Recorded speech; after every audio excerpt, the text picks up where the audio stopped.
그 제일 기초적인 얘기지만 제가 지난주에 기도원 가가지고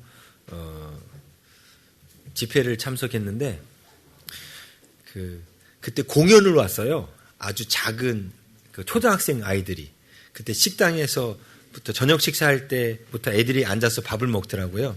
근데 저한테는 은사가 있습니다. 어떤 은사가 있냐면 아이들이 몇 학년인지를 정확히 찝어내는 은사가 있어요. 주일학교 그 전도사 생활을 오래 하다 보니까 애들 얼굴만 봐도 몇 학년인지 정확하게 알아요. 그래가지고 그때도 식당에 있는 애한테 너 몇 학년? 딱 그때 맞대. 너 몇 학년? 맞대. 신기하고 놀라운 일이죠. 근데 애들이 보면 그 또래가 되면 거의 한 80, 90%는 얼굴이 맞아요. 근데 걔네들이 이제 그 저녁 집회 때 막 공연을 하더라고요. 공연을 하는데, 공연 끝나고 앞자리에 쭈르륵 다 앉는 거예요. 초등학생 애들이. 그리고 이제 목사님께서 말씀을 시작하셨습니다. 제가 그날 그 말씀을 들으면서 목사님 이제 서론이 이제 언제 끝나나 했는데 설교가 끝나버렸더라고요. 무슨 뜻인지 아세요? 성경 얘기는 한마디도 안 하시고 뭔가 딴 얘기만 이렇게 하시면서 이제 서론이 시작되겠구나 했는데 설교가 끝나버린 거예요. 그러니까 이게 무슨 말씀 하시려고 하는 거지? 전 이런 느낌이었는데 놀라운 걸 봤어요. 그게 뭐였냐면 그 앞에 있는 아이들 있지 않습니까? 그 아이들이 중간중간에 아멘! 아멘! 아멘! 막 그러는 거예요. 와, 진짜 그것도 작게 말하지 않고 막 합창으로 애들이 어쩜 그렇게 정확하게 맞추고 아멘! 막 훈련된 거죠. 물론 목사님의 말씀이 성경을 읽고 성경에 관한 얘기는 하나도 안 하셨지만 입에서 나오는 말씀들이 뭐 진리에 관한 말씀들이 있지요. 근데 막 그 어린 아이들이 아멘 아멘 하는 걸 봤는데 근데 그게 바로 사모함이더라고요. 제가 이제 목사다 보니까 이 교만함 때문에 그 하나님 말씀을 들을 때 얼마나 이분이 성경에 근거에 잘하는가 자꾸 판단하려는 마음이 드니까 못 듣는데 그 아이들은 그런 거 없어요. 그냥 사모하는 마음으로 아멘 하고 막 이렇게 듣는데 근데 사실 그렇게 들어야 됩니다. 제가 하도 오래돼가지고 다시 한번 상기시키려고 말씀드리는 거예요. 왜냐하면 요즘에 우리 교회 성도들이 아멘 소리가 좀 작아진 것 같아가지고 제가 가끔씩 이러잖아요. 아멘? 아멘? 아멘을 유도하는 그 멘트를 제가 한다는 뜻은 여러분들이 아멘을 잘 안 한다는 뜻이거든요. 그죠? 봐요. 그쵸? 근데 아멘의 뜻은 진실로 그렇소이다. 아멘이 진실로란 뜻이에요. 진실로 그렇소이다. 그래서 아멘은 축복의 말에만 아멘하는 게 아니라 있죠. 이것이 하나님의 말씀이면 저주에 대한 선포에 대해서도 아멘해야 되는 겁니다. 그래서 에발삼과 그리심산에서 하나님 말씀을 이렇게 어기는 자는 저주를 받을지어다 이러면 아멘 그랬어요. 우리가 진리의 말씀은 축복의 말씀도 있고 저주의 말씀도 있어요. 근데 이게 둘 다 진리면 진실로 그렇습니다. 그러면 아멘하는 거예요. 근데 아멘을 해야 되는 이유가 뭐냐? 말씀드렸죠. 우리가 밥을 이렇게 숟가락을 떠서 먹으면 오물오물 씹다 보면 씹는다고 꿀꺽 넘어가지 않아요. 그렇죠? 반드시 뭘 해야 되면 꿀꺽을 해줘야 돼요. 꿀꺽을 안 해주면 입에서 씹던 게 속으로 안 내려갑니다. 마찬가지로 하나님 말씀도 들을 때에 내가 아멘으로 진실로 그렇습니다라고 아멘으로 해야만 내 영혼 속으로 꿀꺽 넘어가는 거예요. 소화되고 안 되고는 그 다음 문제인데 많은 성도들이 입에서 씹다가 내버려요. 그냥 귀에서 들리다가 그냥 예배 끝나면 끝나버리는 거예요. 그래서 아멘을 해야 되는 거예요. 아멘을 할 때 우리의 영혼 속으로 하나님 말씀이 꿀꺽 들어가는 겁니다. 아멘! 아멘! 오늘 기대합니다. 이제 말씀 시작하려고 그래요. 동치미라는 프로그램을 제가 보게 됐어요. 동치미. 이제 부부 관계 회복하는 프로그램인데 거기에 이런 얘기 나오더라고요. 정신과 전문의가 나와서 사람들에게 분노가 올라오는 이유에 대해서 이렇게 이야기를 합니다. 이 분노가 올라오는 그 마음은 뭔가 잘못된 것을 바로잡기 위해서 바로잡아야 할 때 분노가 올라온다는 거예요. 근데 이 뭔가 잘못된 것을 바로잡으려고 하는 이 분노는 나쁜 감정이 아니라고 그분이 그렇게 얘기하더라고요. 어떻게 보면 그렇게 생각할 수 있죠. 왜냐하면 잘못된 것을 바로잡아야만 이 사회가 유지되니까.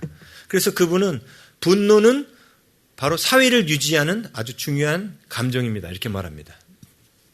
그런데 이 분노가 잘못 쓰여지니까 이게 문제가 되는 거지 분노 자체는 사회를 유지하기 위해서 꼭 필요한 감정입니다. 라고 얘기합니다. 그런데 이 분노가 나타날 때 뭔가 잘못된 것을 발견할 때 이것을 바로잡기 위한 것이 있어요. 그런데 특별히 그 분노가 일어나는 사람들한테 일어나는 경우가 또 어떤 때냐면 나의 생존이 위협받는 때, 이게 나를 불편하게 만들거나 나를 힘들게 만들거나 내 생존이 위협받을 만한 어떤 일이 일어나면 분노가 올라옵니다. 근데 이 분노가 올라올 때 자신의 생존이 위협받는 상황이 닥쳤을 때 그 두 가지 반응이 올라오는데 하나는 분노가 올라올 수도 있고요. 하나는 우울감이 찾아올 수도 있다는 거예요. 예. 언제 분노가 올라오냐면 내가 생존을 위협받는 어떤 것을 당했을 때 내가 힘이 있을 때 그것을 제어할 수 있는 힘이 있을 때는 분노가 올라온다는 거예요. 근데 그 생존을 위협하는 어떤 행동에 대하여 내가 힘이 없을 때는 슬퍼진다는 거예요. 우울해진다는 거예요. 내가 이것을 어떻게 바꿀 수가 없으니까. 근데 현실을 바꿀 수 없다는 그 생각 때문에 우울해진다는 거예요. 그러니까 우울감도 바로 자기 자신을 향한 분노라고 그분이 그렇게 표현하더라고요. 그런데 저는 이 분노의 개념을 성경으로 다시 정립해서 말씀드리려고 해요. 사람들이 말하는 그 공의로 뭔가 그 잘못된 것들을 바로잡으려고 하는 그 마음, 그것이 바로 사회 전체의 질서를 무너뜨리고 결국은 나의 생존과 관계된 문제이기 때문에 분노가 올라온다는 뜻은 곧 자신의 생명이 위협되기 때문에 분노가 올라온다는 거예요. 그런데 이게 과연 진리인가? 우리가 생명이 위협받으면 분노나 아니면 우울감이나 이런 게 올라오는 게 진리인가라고 우리가 하나님 말씀으로 되짚어봐야 됩니다. 여태까지 말할 때는 정신과 의사가 말했다고 하니까 좀 설득이 되고 이해가 되는 것처럼 들렸지 않습니까? 그런데 저는 그를 들을 때 성경으로 다시 한번 짚어서 생각해 봤어요. 성경에서 말하는 분노는 그런 것인가? 근데 그렇지 않습니다. 성경에서 말하는 분노는 나의 생존이 위협받을 때 생기는 게 아니에요. 성경에서 말하는 진리에 따라 나오는 분노는 뭐냐면 하나님의 뜻이 이루어지지 않음에 대한 분노입니다. 그러니까 내 생존 때문에 생기는 분노하고 하나님의 뜻이 이루어지지 않음 때문에 생기는 분노는 다릅니다. 비느하스가 그 고스비 사건 때 이방 여인하고 함께 그 음란한 행동을 하던 족장을 분노 가운데 죽입니다. 이것은 성경은 의분이라고 말하고 하나님께서 그 사건 때 비느하스를 복 주셔요. 비느하스에게 복을 주십니다.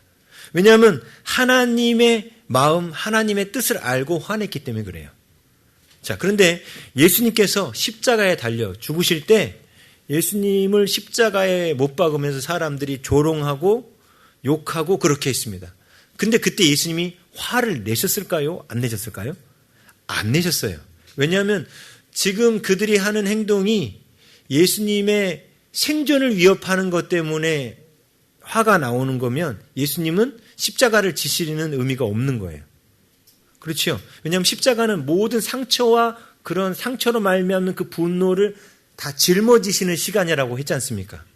근데 예수님은 그래서 분노하지 않으셨어요. 물론 하나님의 뜻이 이루어지지 않은 거에 대해서 분노할 수 있는데 그건 하나님의 뜻이었잖아요. 십자가에 달려 죽으시는 것이 하나님의 뜻이었지 않습니까? 그래서 예수님이 십자가의 현장에서 분노할 일이 전혀 없으셨던 거예요. 보세요. 예수님을 따귀를 때리고 주먹질하고 못 박고 모든 이 채찍질을 가하고 고통을 당하고 막 욕하고 하는 그런 모든 일을 겪으셨지만 그 속에서 예수님은 분노하지 않으셨다는 거예요. 왜냐하면 그렇게 죽으시는 것이 하나님의 뜻인 줄 아셨기 때문에 분노하지 않으신 거예요. 근데 하나님의 뜻이 아닌 일에 대해서는 예수님도 분노하셨습니다. 그래서 바리새인들한테 그랬죠. 독사의 자식들아 하면서 예수님이 화를 내셨어요. 그것은 예수님이 단지 바리새인들이 예수님한테 어떤 해를 가하고 예수님을 욕하고 했기 때문에 화를 냈다는 뜻이 아니라는 거예요. 그렇죠? 왜냐하면 예수님은 자기를 죽이려고 하는 순간에도 화를 내시지 않았으니까 예수님이 바리새인들한테 화를 내신 사건도 결국은 예수님이 뭔가 공격당하고 예수님의 말이 그들에 의해서 꼬투리 잡혀서 인간적인 화를 내신 사건이 아니라는 거죠.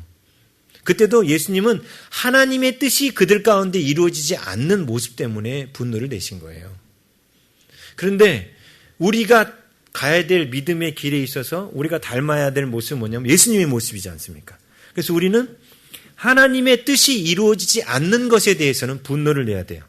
그렇지만 나의 생명이 위협받는 일에 대해서는 분노를 내면 안 됩니다.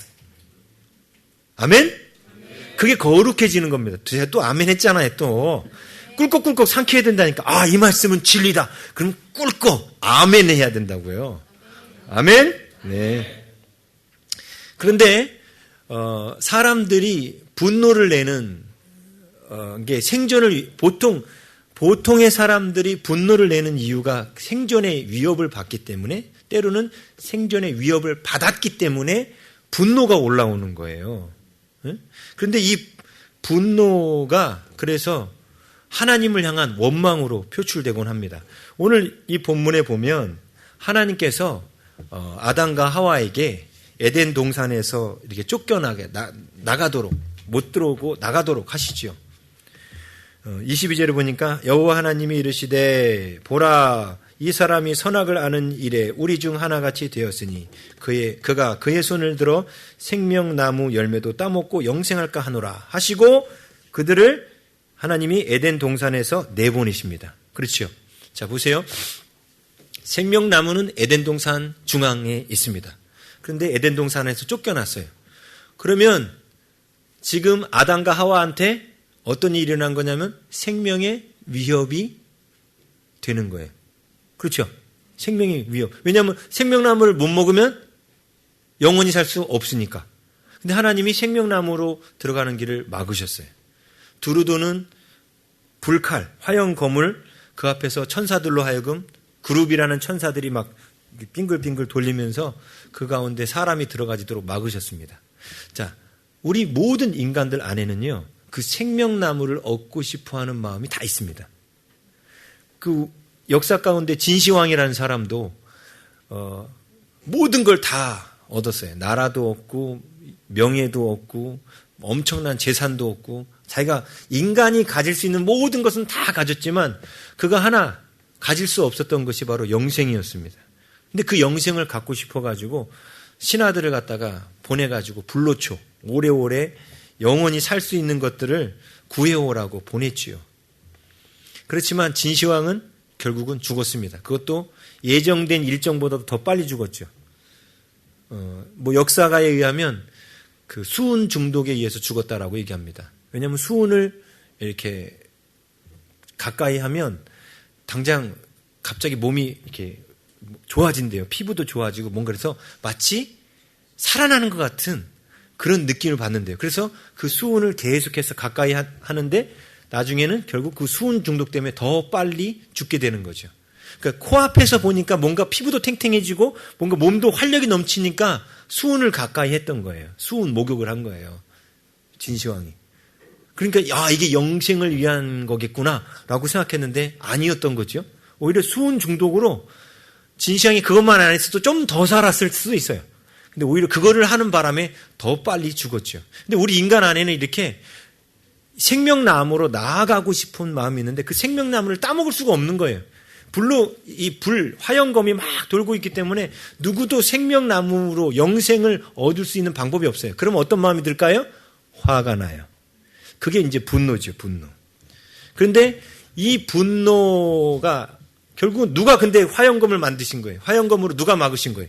하나님이 막으셨잖아요. 그래서 하나님께 대해서 분노합니다. 그래서 사람들이 하나님께 대한 그 분노로 말미암아 하나님을 욕하는 그런 많은 설화, 이야기, 신화, 철학 이런 문명들을 만들어내기 시작한 거예요. 하나님을 원망하는. 근데 이것이 교만 아닙니까? 아까 그랬죠, 제가. 분노는 언제 나타난다고요? 내 힘으로 제어가 된다고 생각하는 일에 대해서는 분노가 나지만 내 힘으로 안 된다고 생각할 때는 어떻게 된다고 했어요? 우울감이 온다고 그랬죠. 그러면 그 영생에 대해서 내 힘으로 얻을 수 있는 건데 하나님이 못 얻도록 막아놨기 때문에 못 얻는다고 생각하니까 화가 나는 거예요. 그렇죠? 다시 말하면 생명나무를 얻지 못하는 그 마음 가운데 하나님에 대한 원망은, 그래서 화가 난다는 뜻은 여전히 그가 자신이 하나님만큼 하나님 또는 하나님보다 더 힘이 센 자라고 여기고 있기 때문에 분노가 올라온다는 거예요. 그게 인간 안에 있는 마음이에요. 하나님을 우습게 여기는 마음이죠. 자, 반면에 거꾸로 우리가 영생을 얻지 못한다는 사실 때문에 우울감에 빠지는 사람이 있어요. 어떻게 보면 신의 존재는 인정하는 거죠. 하나님의 존재는 인정하는 거예요. 근데 하나님께서 나에게 그 생명을 주실 리가 없어. 이 생각이 되니까 우울감이 오는 거예요. 이거는 앞에 있는 사람보다는 좀 더 나은 것 같죠? 근데 이건 역시도 뭐냐면 하나님을 신뢰하지 않는 겁니다. 하나님은 우리에게 그 생명을 주기를 기뻐하시는 분이라는 사실을 믿지 않기 때문에 우울감이 오는 거예요. 근데 사실 하나님은 이 본문 안에서 볼 때는 분명 하나님께서 아담과 하와가 생명나무로 나아가는 길을 막으셨습니다.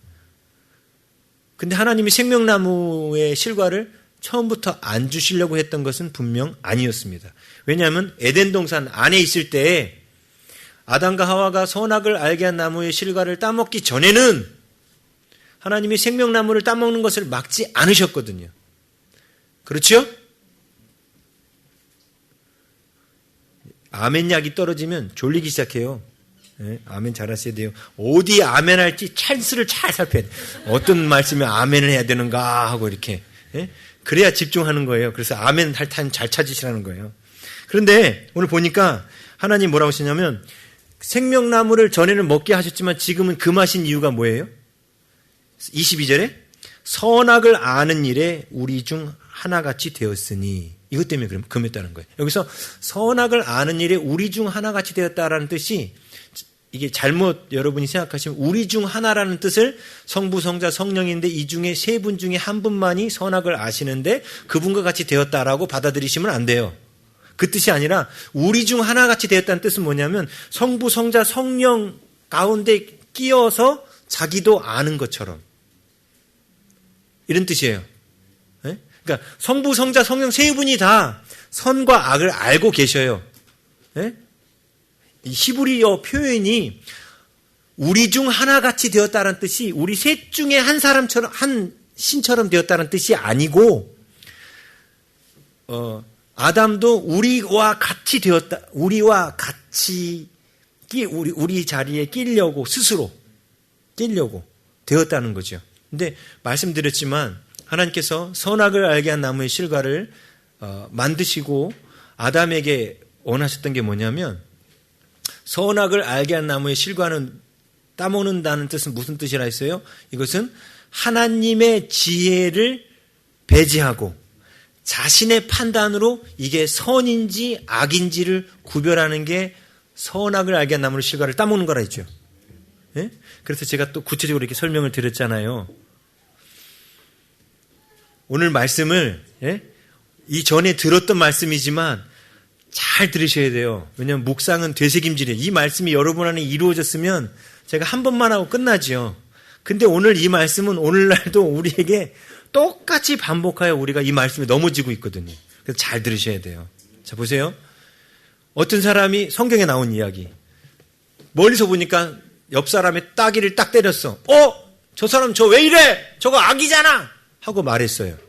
그런데 가까이 가서 딱 봤더니 하나님께서 옆에 있는 선지자한테 말한 거예요. 야, 너가 내 얼굴을 때려. 하나님이 때리라고 한 거야. 빨리 때려. 근데 안 때렸어요. 그랬더니 어떻게 됐어요? 그 사람 죽어버렸다 했지 않습니까? 때리는 게 선이었어요. 그렇죠? 기생 라합이 거짓말하는 게 선이었어요. 그렇죠? 그런데 겉으로만 뒤에서 보면 우리의 오감, 우리 수련회 때 했었죠. 우리 도표 기억하세요? 영, 혼, 육이 있는데 육으로부터는 오감의 문을 통해서 혼에 우리의 마음 안에 정보가 들어오고 이 영으로부터는 믿음의 문을 통하여 우리의 혼에 정보가 들어와요. 믿음을 통해서. 그런데 이 육은 이 오감을 통해서 정보를 얻거든요. 근데 오감이 뭐냐면 눈으로 봤더니 옆 사람이 따귀를 때린 거야. 저건 나쁜 거야. 이게 무조건 이렇게 말한다는 거죠. 근데 이게 오감으로 받아들인 이 정보가 선일 때도 있고 악일 때도 있다는 거예요. 그렇죠? 그런데 우리는 다 어떻게 판단해요? 때렸어? 악이야! 이렇게 말한다고요. 왜 그렇지요? 그게 바로 선악을 알게 하는 나무의 실과를 따먹었기 때문에 그래요. 근데 그 뜻이 뭐라고 했어요? 하나님의 판단을 가져오려고 하지 않고 하나님의 영으로부터 하나님 저 사람이 옆 사람 얼굴을 때렸는데 이것이 하나님께로부터 온 것입니까? 하고 물어보면서 영이신 하나님께 물어서 정보를 가져오려고 하지 않고 내 육으로 오감, 내 눈으로 보인 것에 따라서 저 사람이 때렸으니까 저거 나쁜 거야 라고 악으로 규정하는, 내가 선과 악을 규정하는 것이 내 육체의 오감으로 판단하는 이 모습이 바로 선악을 알게 하는 나무의 실과를 따먹은 인간의 결과라고 했습니다. 그렇죠? 그런데 많은 경우 우리가 겉으로 볼 때는 악으로 보이지만 악이 아닌 경우가 많이 있어요. 네? 그래서 우리가 선악을 알게 한 나무의 실과를 따먹으면 안 된다 그랬습니다. 오늘날도 우리가 계속 따먹죠. 그게 뭐냐면 우리가 자꾸 사람들을 판단하는 거예요. 주일날 어떤 형제가 결석을 한 거예요. 그럼 우리 머릿속에 하나님 그 형제가 오늘 왜 안 나왔을까요? 그 형제한테 전화하기 전에 어떤 사람은 판단부터 확 돌아가요. 무시야, 주일 성수를 안 해. 특별히 사랑방 목자가 빠졌다고 그래. 목자까지 돼가지고 주일날 주일 성수를 안 해. 목자까지 돼가지고 주일날 늦어. 이게 뭐예요? 당장 내가 지금 눈으로 보는 것 같고 판단하는 거죠. 근데 사실 그 사람이 지금 어떤 사정이 있어서 하나님께서 무슨 그 사람한테 특명을 내려서 다른 곳에 갔을 수도 있잖아요. 근데 우리는 먼저 판단하는 게 머리가 팍 돌아간다고요. 근데 이게 바로 내 지혜와 내 판단으로 세상을 바라보는 이 일이 바로 우리로 하여금 생명나무로 나아가지 못하도록 막고 있다라고 성경은 말하는 거예요. 그렇죠? 근데 실제로 그래요. 실제로. 하나님, 이 생명나무로 나아가는 이 자리가 어떤 자리예요? 여기 보면은 여러분한테 전에 이제 기억나시는가 모르겠는데, 이 생명나무로 나아가는 그 에덴 동산 동쪽이라고 그랬죠. 그 동쪽에 문이 있는데, 여기에 지금 천사가 둘이 있어요, 둘. 그렇죠? 여기 그 천사들의 이름을 24절에 뭐라고 그랬습니까? 그룹들이라고 그랬죠. 이 그룹들이 케룹이에요, 케룹. 이 케룹의 복수형이 케루빔이에요. 케루빔. 케룹, 그룹 똑같은 단어예요. 네? 원래 천사의 이름입니다. 쌍으로 된 천사, 케루빔. 이 두 명의 천사가 칼을 핑핑 돌리고 있어요. 자, 근데 이 모습이 어디에 나타나냐면 성막에 나타난다고 그랬죠. 성막. 어디에 나타나요? 출애굽기 26장 31절. 자, 창세기 말씀 붙들고 출애굽기 26장 31절. 함께 읽습니다. 시작. 너는 청색, 자색, 홍색 실과 가늘게 꼰 배실로 짜서 휘장을 만들고 그 위에 그룹들을 정교하게 수놓아서. 아멘. 보세요. 성소와 지성소 사이에 휘장이 있었습니다. 그렇죠? 근데 그 휘장에 뭐가 그려져 있었어요?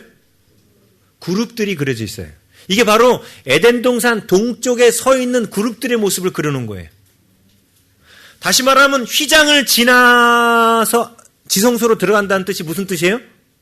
에덴 동산 안으로 들어간다는 뜻이에요. 그렇죠? 그래서 지성소의 모습이 바로 에덴 낙원의 모습이라고 했죠? 기억나십니까? 지성소가 바로 에덴의 낙원이에요.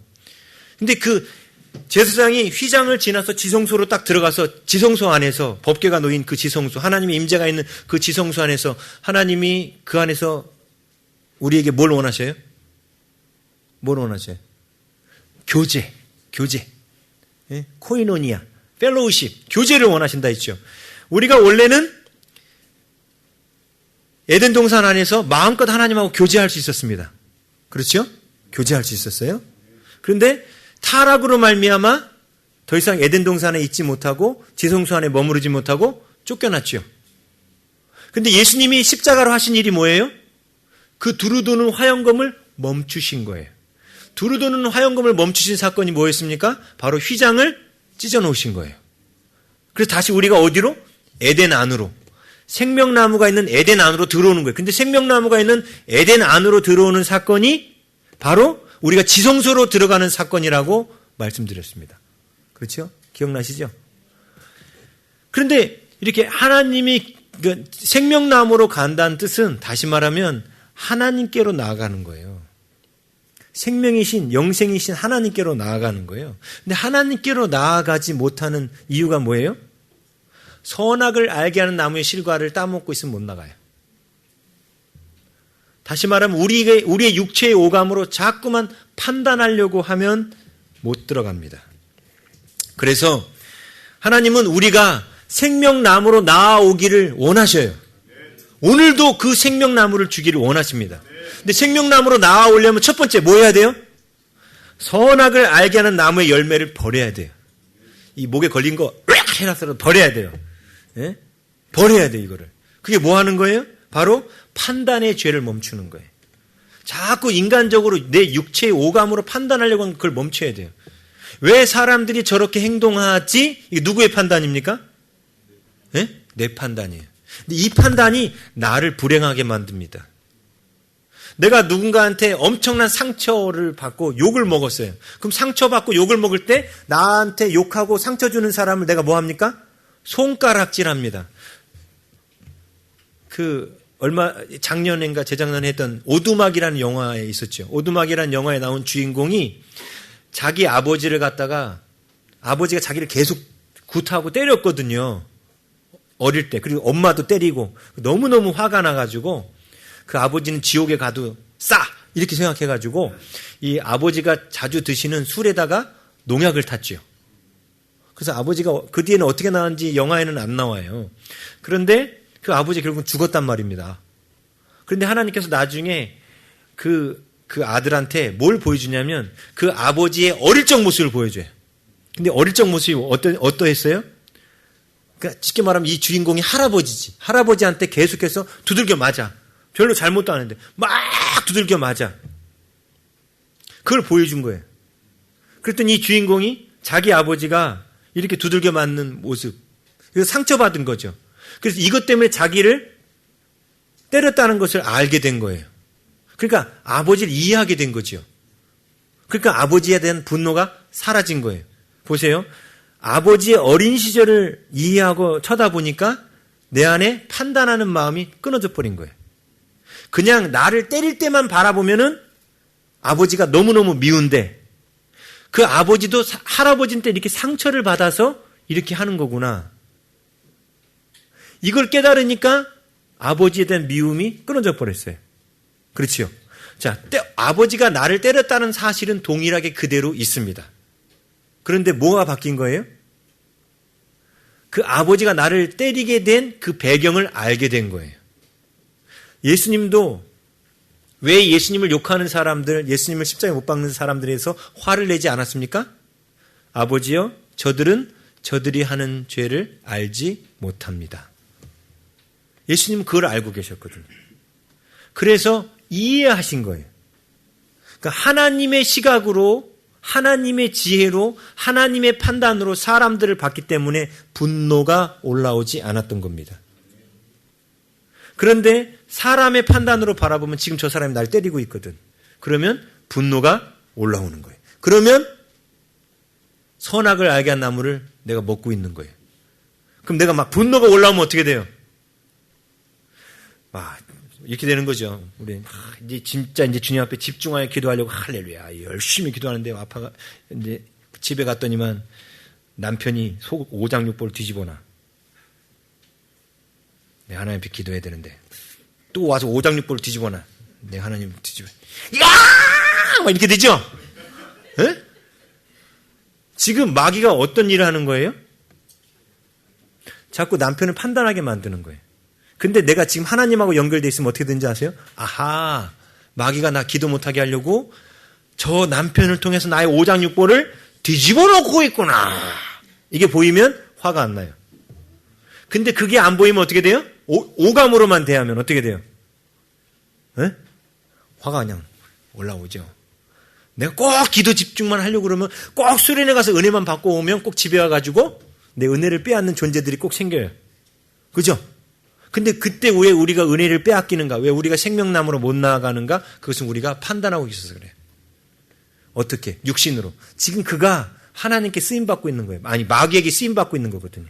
근데 마귀에게 쓰임받고 있다는 사실이 안 보이는 거예요, 이게. 보이면 어떻게 해요? 내가 너한테 지나봐라. 주여, 더 기도합니다. 이렇게 되겠죠? 근데 마귀한테 지면 어떻게 돼요? 분노가 올라오죠. 그럼 생명나무로 못 나가는 거예요. 그러면 망하는 거예요. 그럼 우리 죽는 거예요. 그래서 선악을 알게 하는 나무의 열매를 버리는 이 일. 이게 우리 삶에 계속 반복돼야 되는 거예요. 지금 누군가가 나를 욕하고 공격하고 길거리 가던 어떤 사람이 나한테 막 욕을 바가지로 나 아무것도 안 잘못한 건데 욕을 바가지로 했을 때 보통의 건강한 사람들이 이렇게 생각하죠. 아, 저 사람이 정신이 좀 이상이 있는 사람이구나. 이러고 넘어가요. 이게 보통의 건강한 사람들의 반응이죠. 근데 건강하지 못한 사람은 어떻게 해요? 같이 싸워. 네가 뭔데 지금 나한테 길거리에서 욕이야 하면서. 에? 그건 이 사람 안에도 지금 건강하지 못한 거예요. 그렇죠? 그리고 이 사람은 근데 그 건강하지 못함이 뭐냐면 저 사람이 지금 나를 판단한다고 받아들이는 거거든요. 그러면서 내가 판단하는 거예요. 저 사람을 판단하는 거예요. 다시 말하면 누군가의 행동에 대해서 내가 자꾸 판단하려고 하는 그 마음이 커지면 커질수록 영적으로 육체적으로 건강하지 못하다는 거예요. 바로 우리 육체의 오감을 내려놓고 하나님의 판단을 가져오는 선악을 알게 한 나무의 열매를 그만 따먹고 하나님의 판단, 하나님의 지혜, 하나님이 선이라고 말씀하시면 선이고 하나님의 악이라고 말씀하시면 악이야. 이걸 들으려고 해야 되는데 자꾸 우리가 육체의 오감으로 들어오는 정보에 우리의 영적 전쟁에서 패한다는 겁니다. 그래서 우리가 생명나무로 하나님께로 하나님과 그 깊은 친밀함의 교제로 나아가지 못하는 겁니다.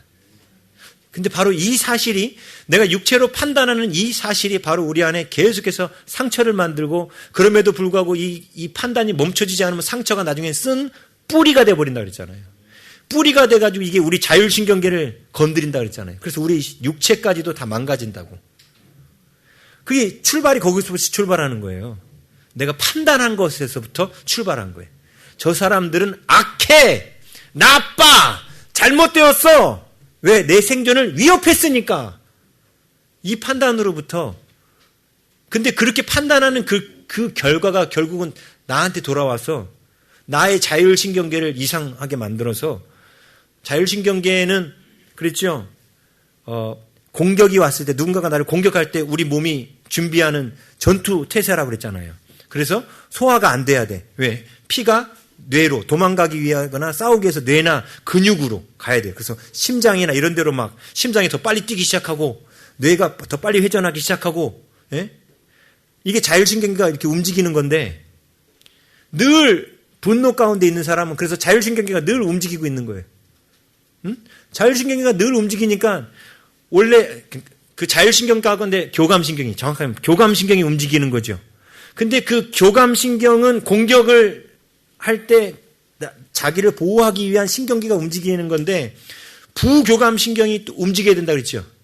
부교감신경은 에너지를 쌓고 몸을 회복시키기 위해서 몸의 신경들이 움직이는 걸 했지 않습니까? 그래서 소화를 시켜야 될 때 부교감신경이 위에서 위액을 배출하고 소화를 시키기 위해서 그리고 에너지를 쌓기 위해서 잠을 자게 만들고 이게 다 부교감신경이 하는 일이라 했지 않습니까?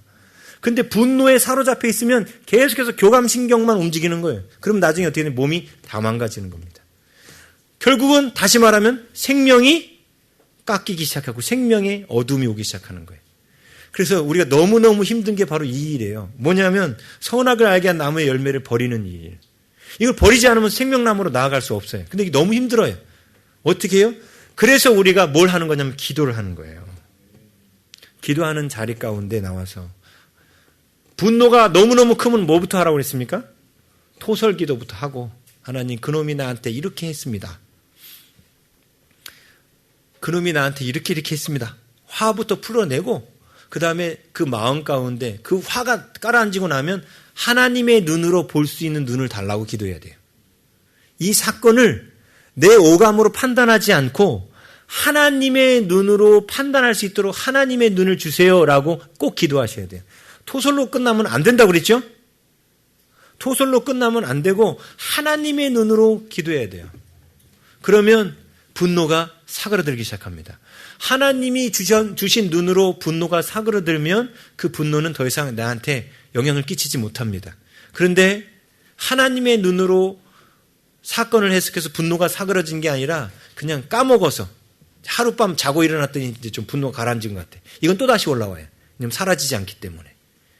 하나님의 눈으로, 하나님의 지혜로, 하나님의 판단으로 바라보기 전까지는 절대로 우리가 생명나무로 나아갈 수 없는 겁니다. 자, 그래서 앞에서 우리가 설교하면서 제가 1장 설교하면서 그런 얘기 해드렸지 않습니까? 바다 큰 생물, 탄님, 우리 인생 가운데 내 힘으로 제어할 수 없는 어떤 큰 어려움들이 만날 때마다 우리는 분노하거나 우울해지는 거예요. 근데 그 탄님을 나에 대한 공격으로 받아들이지 말라고 그랬죠? 기억나세요? 여러분한테 계속 말했던 거예요. 탄닌을 절대로 나에 대한 공격으로 받아들이지 마라. 저 사람이 지금 나한테 욕하거나 아니면 이런 큰 어려움이 일어난 것이 하나님을 날 골탕 먹이려고 하는 것, 이런 나에 대한 공격으로 받아들이지 말고 이 일을 하나님께로 가져가서 하나님의 능력을 가져다가 쓰는 기회로 하나님이 주신 걸로 받아들이라 했죠. 그러면 우리들 가운데 분노가 올라오지 않고 우울감이 생기지 않아요. 그게 바로 기도의 자리에서만 일어날 수 있는 겁니다. 자, 두 번째 하나님께서 우리가 이 생명나무로 오게 하도록 했던 방법이 뭐냐면 23절입니다. 함께 읽겠습니다. 시작. 여호와 하나님이 에덴 동산에서 그를 내보내어 그의 근원이 된 땅을 갈게 하시니라. 아멘. 어떻게 보면 에덴 동산의 생명나무를 얻는 길과는 정반대의 모습인 것 같아요. 예를 든다면 지금 하나님은 그의 근본된 땅을 갈게 하시니라 이렇게 말씀하셨죠. 농사지란 얘기예요, 지금. 그렇죠? 그런데 농사지로 가면 저 생명나무로 못 가지 않습니까? 근데 하나님께서 생명나무로 들어올 수 있는 생명나무로 나올 수 있는 길을 가르쳐 주신 거예요. 그게 뭐냐면 우리의 근본된 땅을 가는 거예요. 그러면 생명나무로 나올 수 있어요. 이해가 안 되죠? 에? 자, 근데 인간은 보통 어떻게 하냐면 저 생명나무로 나아가기 위해서 인간의 방법을 동원하는 거예요. 하나님의 방법은 우리가 땅을 갈면 생명나무로 나올 수 있기 때문에 땅을 갈게 하신 거예요. 그 이유는 이따 보고요. 그런데 인간은 어떻게? 땅을 간다고 저 생명나무를 얻을 수 있겠어? 그래서 어떻게 행동하냐면 가인이 이렇게 행동해요. 4장 16절 보십시오. 함께 읽습니다. 시작. 가인이 여호와 앞을 떠나서 에덴 동쪽 노 땅에 거주하더니 가인이 하나님을 떠나서 범죄하고 난 다음에 하나님을 떠나서 어디에 거주했다고 나와요? 에덴 동쪽. 왜 하필이면 동쪽이었죠? 바로 생명나무로 들어가는 문이 에덴 동산 동쪽이 있었어. 그럼 거기서 뭘 한 거예요? 땅을 갈고 있었던 것이 아니라 생명나무로 들어가는 문 앞을 지키고 있는 천사의 칼이 멈추거나 천사가 잠깐 화장실 간 틈을 엿보고 있었던 거예요. 그럼 그 사이에 들어가가지고 따먹으려고. 근데 하나님은 이 방법이 아니었거든요. 이게 가인의 방법이에요. 근데 하나님은 이 방법이 아니었어요. 어떻게 하라고요? 땅을 가려고. 근데 이 땅을 간다라는 이 표현을 그래서 예수님이 비유로 하신 거예요. 천국은 씨를 뿌리러 나가서 4가지 밭에 뿌려진 씨와 같다. 이렇게 말씀하시죠. 그래서 하나는 길가밭, 하나는 돌밭, 하나는 가시밭, 하나는 옥토. 결국 어떤 밭이 30배, 60배, 100배의 결실을 냈죠? 옥토입니다. 근데 이 옥토가 되기까지 어떤 일이 일어나야 돼요? 딱딱한 길가밭, 이 묵은 땅을 기경해야 되는 거예요. 땅을 갈아엎어야 되는 거예요. 그래서 길가밭에서 돌밭으로, 돌밭에서 가시밭으로, 가시밭에서 옥토가 되어가는 이 과정이 우리가 성화되어가는 과정입니다. 이게 바로 땅을 가는 모습이에요. 그거를 예수님께서 그림 언어로 땅을 가는 모습을 말씀하셨는데 바로 그 근거가 여기서 온 거예요. 하나님께서 땅을 갈게 하셨다는 뜻은 단지 농사 지어 먹고 살라 이런 뜻만 포함되어 있는 것이 아니라 바로 우리 마음의 땅을 갈아엎으라는 거예요. 육신의 땅도 갈아엎어서 우리가 먹을 것을 얻어야 되지만 육신의 땅을 갈아엎으면서 아담이 종신토록 땀 흘리고 수고하면서 막 육신의 땅을 갈아엎으면서 어떤 생각을 했겠습니까? 내가 그때 교만한 마음만 품지 않았더라면, 하나님 앞에 범죄하지만 않았더라면 이러지 않았을 텐데 하면서 자기의 죄를 기억하겠죠. 예? 자, 보세요. 그래서 지금 나온 23절처럼 그의 근원된 땅을 갈게 하시는 이 일이 우리의 삶에 이루어져야만 우리가 생명나무로 나아가는 거예요. 그렇죠? 그래서 계시록 2장으로 가겠습니다. 계시록 2장 7절 한번 가봅니다. 요한계시록 2장 7절. 함께 읽겠습니다. 시작! 귀 있는 자는 성령이 교회들에게 하시는 말씀을 들을지어다. 이기는 그에게는 내가 하나님의 낙원에 있는 생명나무의 열매를 주어 먹게 하리라. 아멘. 여기 보면 생명나무가 허락됩니다. 그렇죠? 근데 누구에게 허락되냐면 이기는 자에게 허락돼요. 그렇죠? 여기서 말하는 이기는 자가 이긴다는 뜻이 무엇인가? 바로 그게 5절입니다. 5절. 오늘 요절 말씀이에요. 함께 읽습니다. 시작. 그러므로 어디서 떨어졌는지를 생각하고 회개하여 처음 행위를 가지라. 만일 그리하지 아니하고 회개하지 아니하면 내가 내게 가서 내 촛대를 그 자리에서 옮기리라. 아멘. 다시 말하면 뭐였냐면 어디서 떨어졌는지 생각하고 회개하고 처음 행위를 갖는 것. 이게 바로 이기는 것이었어요. 에베소 교인들한테. 근데 이렇게 이기게 되면 어떤 일이 일어난다? 생명나무를 얻게 된다는 겁니다. 회개를 하면 생명나무를 얻게 된다. 이렇게 말하죠. 네? 그런데 제가 말씀드렸어요. 에베소 교회에는 그 위에 2장 2절에 보면 대단한 사람들이라고 2장 2절 보세요. 내가 내 행위와 수고와 내 인내를 알고 또 악한 자들을 용납하지 아니한 것과 자칭 사도라 하되 아닌 자들을 시험하여 그의 거짓된 것을 내가 드러낸 것과 내가 참고 내 이름을 위하여 견디고 게으르지 아니한 것을 아노라. 다시 말하면 율법적으로 너무나 퍼펙트하게 살았던 사람들이라고 그랬습니다. 그렇죠?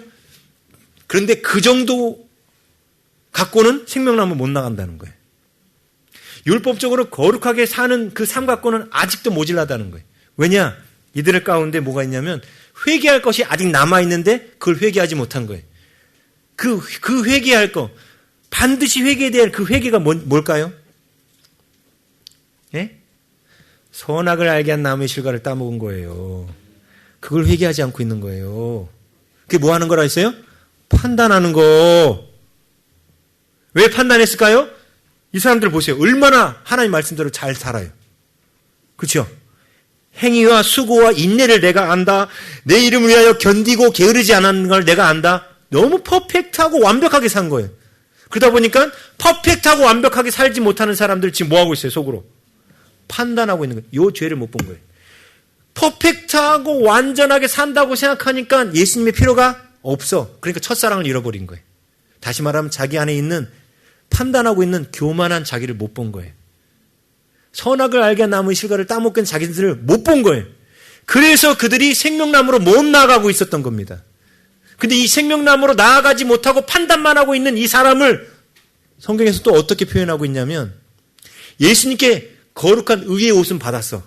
근데 이 옷이 더럽혀진 사람이에요. 계시록 22장 14절입니다. 계시록 22장 14절. 여기도 똑같이 또 생명나무에 대한 얘기가 나와요. 계시록 22장 14절. 함께 읽겠습니다. 시작. 자기 두루마리를 빠는 자들은 복이 있으니 이는 그들이 생명나무에 나아가며 문들을 통하여 성에 들어갈 권세를 받으려 함이로다. 아멘. 여기 보면 뭐라고 됐어요? 두루마기를 빠는 자들은 복이 있다 그랬죠. 여기서 두루마기를 얻는 자들이 복이 있다고 말하지 않고 두루마기를 빠는 자들이라고 했어요. 이 두루마기를 얻었다는 게 뭐냐면 예수님의 그 의의 옷을 받은 거예요. 그런데 이 옷이 어떻게 됐습니까? 더러워졌어요. 왜 더러워졌어요? 이 의의 옷은 성경에 뭐라 하면 성도들의 옳은 행실이니라 이렇게 나와요. 계시록 안에. 다시 말하면 하나님 말씀대로 열심히 살았다는 거예요. 그래서 이 의의 옷을 지어 입은 거예요. 근데 이 옷이 더러워졌다는 거예요. 왜 더러워져요? 뭘로 더러워져요? 아니 성도들은 옳은 행실을 하고 있는데 이 옷이 왜 더러워져? 판단하고 있어서. 선악을 알게 남은 실과를 따먹고 있어서. 이 판단하는 죄 때문에 더러워지는 거예요. 이게 마지막 바로 아담이 지었던 죄라고 했지 않습니까? 이게 교만죄. 이 죄를 보지 않으면 절대로 생명나무로 들어갈 수가 없다는 거예요. 첫사랑을 회복하라는 뜻은 뭐냐면 바로 내 안에 내 오감으로 들어오는 정보를 갖고 다른 사람을 판단하는 그 죄를 내려놓으라는 거예요. 근데 그 오감으로 들어오는 그 정보 가운데 그 정보를 갖고 분석을 하죠. 분석할 때 우리가 뭐 갖고 분석하냐면 율법 갖고 분석해요. 율법에 따르면 지금 영욱이의 행동은 죄야. 이 나쁜 놈. 이게 바로 판단하는 거예요. 근데 때로는 율법 갖고 율법에는, 예? 예수님 당시에 이스라엘 백성들한테 만들어진 기록된 성문율법 말고 구전율법에는 안식일날 반죽하면 안 돼요. 구전율법에 의하면. 근데 예수님이 안식일날 반죽하셨어요. 흙을 갖다가 침을 탁 뱉어가지고 짓이기셨거든. 그래가지고 그를 소경의 눈에다가 싹 바르셨어. 일하셨어요. 구전율법에 따르면 예수님이 일하신 거예요. 그래서 그들이 판단한다고요. 예수가 왜 평일날 고쳐도 되잖아. 왜 꼭 안식일날 고치는 거야? 하고 판단하죠. 근데 예수님은 구전율법을 어기신 거지만 성문율법, 기록된 하나님의 말씀을 어기신 게 아니에요. 안식일의 목적이 일하지 않는 게 목적이 아니라 했지 않습니까? 하나님께 집중하고 하나님이 원하시는 걸 행하는 게 안식일의 목적이에요. 그래서 예수님은 안식일을 잘 지키신 겁니다. 근데 그들이 들고 있는 구전율법의 기준으로 예수님을 뭐 했어요? 판단했어요. 자신들이 갖고 있는 율법이에요, 그게. 구전율법이란 자신들이 만들어내는 율법이에요. 그런데 불쌍하게도 오늘날도 많은 성도들이 기록된 하나님의 말씀의 성문율법 외에도 자신들이 갖고 있는 구전율법들이 너무나 많아요. 그래서 판단해요. 서로가 서로를 판단해요. 근데 그 판단하는 그게 생명나무로 못 나가게 한다는 거예요. 그리고 그 판단하는 그것을 멈추려면 어떻게 해야 되느냐? 땅을 갈아야 돼요. 땅을 간다는 게 뭐예요? 바로 나 자신을 내 안에 있는 더 깊은 죄를 보려고 해야 되는 겁니다. 지금 옆에서 내가 하나님 앞에 나아가지 못하도록 계속 그냥 방해하고 오히려 나의 속을 뒤집어 놓는 악한 일을 하고 있는 저 사람, 그럼 벌써 판단한 거죠. 악한 일, 내가 기도하지 못하도록 저놈이 방해하네. 이 악한 놈은. 어저께 제가 설교 준비하고 있는데 아내가 칼을 갈아달라고 그러더라고. 막 집중해다가 뭔가를 막 하려고 했는데 꼭 전화가 와. 꼭 분노가 올라왔어요. 그게 왜 올라와요? 그게 선악을 알게 한 나무를 따먹어서 그런 거예요. 설교 준비하면서도 선악을 알게 한 나무를 따먹더라고. 인간이 그렇다는 거예요. 설교를 준비하면서도 제 안에 선악을 알게 한 나무의 실과가 따먹더라고요. 그런데 갑자기 그래서 아내한테 갔어. 내일을 준비하기 위해서 칼을 내일 갈 수 없대. 꼭 오늘 갈아놔야 되는데 아내가 그렇게 말하는데 나도 내일을 준비하고 있어요. 이제 아내한테 이제 분노가 일어나니까 이렇게 말을 하는 거예요. 나도 내일을 준비하고 있었어요. 근데 그게 제 안에 있는 게 뭐냐면 선악을 알게 한 나무를 따먹고 있는 거예요. 근데 우리가 이렇게 수시로 따먹어요. 이건 율법이 안 나오잖아요. 지금 제가 한 이게 구전율법인 거예요. 지금 이게 성경에 나와요? 예? 안식일 전에 아내가 칼 갈아달라고 하면은 내일 주일 준비해야 되니까 나를 부르지 말라고 말해라 하고 성경에 안 나오거든. 근데 제가 해석하잖아. 내 주일 준비하는 걸 방해하고 있어 하고 제가 구전율법으로 해석하니까 제가 죄를 짓는 거예요. 근데 우리는 이렇게 크고 작은 판단들이 계속 올라와요. 근데 이게 멈추지 않으면 절대로 우리가 생명나무로 나아갈 수 없습니다. 이게 멈추지 않으면 우리가 예수님의 십자가에서 예수님과 함께 못 박히지 못합니다. 갈라디아서 2장 20절은 우리에게 이루어지지 않아요. 나를 못 박아라. 근데 누가 와서 손잡고 있어. 이씨, 내 못 박으면 진짜 못 박어? 이렇게 되는 거죠, 이게. 네? 근데 내가 못 박혀야만 진짜 평안이 와요. 내가 못 박혀야만 생명나무로 나아갑니다. 그래서 두루마기를 빤다는 뜻은요, 더 깊은 죄를 보려고 하는 거예요. 오히려 내가 지금 하나님께 집중하고 있는데 누가 와서 나를 흔들고 못 살게 굴고 할 때 뭔가 내 안에 훅 올라오죠. 훅 올라올 때 하나님이 땅을 갈라는 거야. 땅을 가는 게 뭐예요? 왜 내 안에서 이게 훅 올라오지? 내 안에서 이게 훅 왜 올라오지? 진짜 내가 내 자녀를 사랑해서 올라오는 마음인가? 아니면 내 뜻을 거역해서 올라오는 마음인가? 아니면 내가 뭔가를 하려고 하는데 방해해서 올라오는 마음인가? 내 자신을 갈라는 거예요. 내 자신의 땅을 갈아엎으라는 거예요. 아, 마귀가 나를 방해하려고 그러는 거구나. 아, 하나님이 내 안에 이런 교만이 있음을 깨닫게 하려고 하시는 거구나. 이렇게 내 안에 있는 나 자신을 갈아엎으면 생명나무로 나아갈 수 있어요. 그래서 하나님께서 아담에게 그의 근본된 땅을 갈게 하시는 그 일이 복음이었습니다. 그게 바로 그 사람을 살리는 일이었어요. 우리는 가인처럼 에덴 동산 동쪽에다가 집을 마련해 놓고 그게 생명나무로 가는 길을 우리 스스로 하려고 하면 안 돼요. 하나님이 이 저주를 푸는 길을 오히려 거꾸로 역설로 만들어 놓으셨어요. 땅을 갈면 돼. 땅을 갈면 오히려 우리가 생명나무로 갈 수 있는 그 길을 얻게 돼요. 땅을 갈면. 그래서 땅을 갈아야 돼요. 우리 묵은 땅을 기경해야 됩니다. 그래서 성경에 호세아도 너희의 묵은 땅을 기경하라. 성경은 계속해서 우리 땅을 갈라고 얘기합니다. 하나님의 말씀으로 내 땅을 갈아엎어야 돼요. 내가 뭐 때문에 분노하고 있는가? 내가 뭐 때문에 이렇게 행동하고 있는가? 자꾸 내 땅을 갈아엎어야 돼요. 그런데 자꾸만 마귀는 어떻게 하냐면 우리가 생명나무로 나아가지 못하도록 내 땅을 갈아엎는 것이 아니라 너의 땅을 자꾸 갈아. 그렇죠? 너의 땅을 자꾸 갈아엎어. 막 자꾸 갈아엎으려고. 그래서 제가 말씀드렸죠. 하나님 음성 듣게 하면 자꾸 마귀가 여러분이 하나님과 친밀함의 자리로 못 나가게 하려고 자꾸 남의 죄가 보이게 만든다고. 남의 죄가 보여서 그것을 예언해 줘야 될 것 같은 마음이 들어. 그런 사람은 절대로 하지 마세요. 마귀한테 속는 거라 했어요. 우리가 하나님과 친밀하고 가까워지면 가까워질수록 하나님의 음성이 뭐에 대해서 들리냐면 내 묵은 땅을 갈아엎는 것에 대해 들립니다. 그래서 조금 달라요. 아까 이런 말씀 드렸죠. 내 힘으로 얻지 못할 때 우울감이 온다고. 근데 그것이 바로 자기에 대한 분노라고 그랬죠. 자학하는 마음이에요, 그게. 예? 그런데 내 땅을 갈아엎다가 자학하는 마음이 올라올 수 있어요. 근데 이거는 하나님을 신뢰하지 못하는 거예요. 자학하는 마음이 올라와요. 이건 하나님을 신뢰하지 못하는 거예요. 왜요? 하나님 땅을 갈아엎으라는 게 내가 평생 이것만 하라고 그러는구나. 에휴, 난 생명나무를 못 나. 이러라고 하신 게 아니에요. 아, 이것 때문에 내가 하나님과 단절됐구나.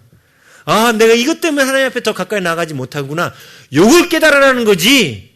내가 지금 발견한 그 죄 때문에 나를 갖다가 학대하라고 깨달으라는 게 아니라는 거예요. 이게 엄청난 차이예요. 이거 잘못하면 안 돼요.